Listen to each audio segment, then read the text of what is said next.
Visu laiku mēs redzam, ka Latvijā ik pa brīdim skolotāji saka, ka valdība neizpildīja solījumus, mediķi saka, ka valdība neizpildīja solījumus, algas nepielika, to nenodrošināja. Citas sociālās grupas pensionāri saka, ka tagad maz iedeva, mums pagājušajā gadā pirms vēlēšanām iedeva vairāk pensiju pielikumu, tagad nenotiek. Izglītībā atkal kaut kādas vēl tur problēmas, skolu programmas sliktas, vēsturi nemāca, vilcieni vairs jau nebrauc, ja drīz elektrība pazudīs. Ja? Tādā, vai arī, ja viņi būs, tad viņi būs par kosmiskām cenām. Nezinu, kāpēc mēs nevaram paši pret sevi ieviešam visādas ierobežojumus, nevaram pirkt, piemēram, no Baltkrievijas atomelektrostacijas. Mēs pērkam tā, kā, lai maksātu patiešām dārgi, jo tur pa vidu vēl ir dažādi interesanti pēdiņās biznesmeņi.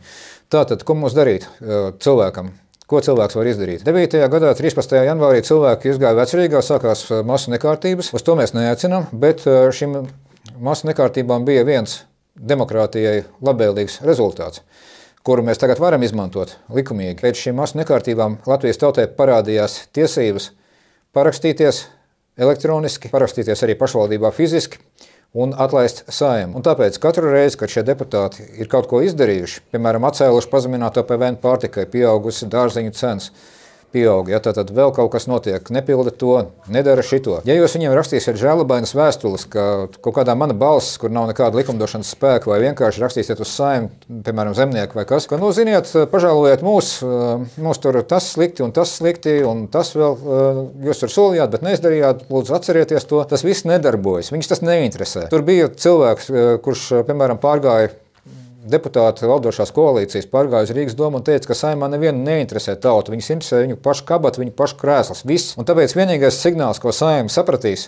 būs tad, ja jūs parakstīsiet atlaišanu, un ja šo parakstu par atlaišanu būs daudz, jo tad viņi sajūties briesmas savai kabatai un savam krēslam un sāks uzvesties mazliet pieklājīgāk un sāks domāt arī par to, ko viņi ir solījuši un šo to arī pildīt. Tāpēc jūsu liktenis un mūsu liktenis ir mūsu pašu rokās un jūsu pašu rokās. Ja jums ir bail parakstīt Saeimas atlaišanu vai jūs nesaprotat, priekš kam to vajag, jūs dabūsiet papildu porciju.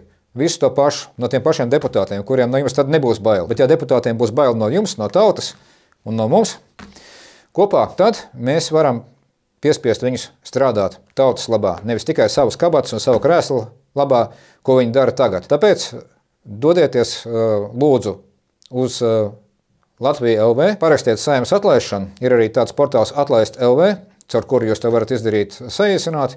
Ja gadījumā Latvija LV džungļos ir sarežģīti orientēties, tad tāpat kā 1. martā 1000 cilvēku var vienā dienā pieslēgties un noskaidrot savu deklarācijas stāvokli. Tieši tāpat vienā dienā 10 000 cilvēku var iet un parakstīt Saeimas atlaišanu un piespiest šo Saeimu strādāt arī pirms atlaišanas.